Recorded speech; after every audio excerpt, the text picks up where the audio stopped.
স্মৃতি যদি ফুচকার মতো হতো, একটু টক, একটু ঝাল আর শেষে এক চামচ মিষ্টি হাসি, তাহলে হয়তো তোর যাওয়াটাও এতটা কষ্টের হতো না।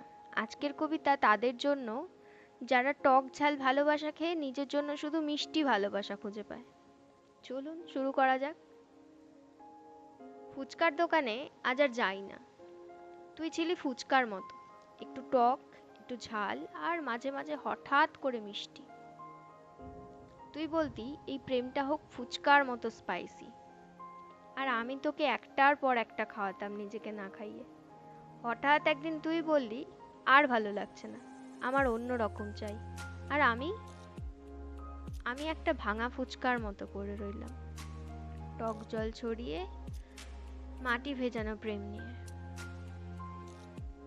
আজ সেই দোকান পেরিয়ে হেঁটে যাই, চোখে জল আসে না, মুখে হাসি আসে, কারণ আমি আজ নিজেকে খাওয়াই, নিজেকে ভালোবাসি।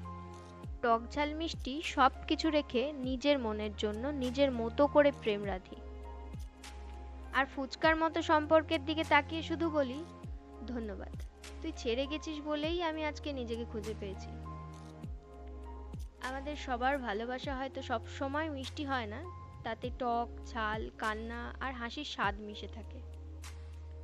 তুই যদি আজও একা থাকিস, মনে রাখিস নিজেকে ভালোবাসাটাই সবচেয়ে বড় প্রেম, আসল প্রেম। সাবস্ক্রাইব করুন আবেগের আঁচড়। প্রেম, কান্না আর হাসির টক ঝাল মিষ্টি গল্প শুনুন নিজের মতো করে।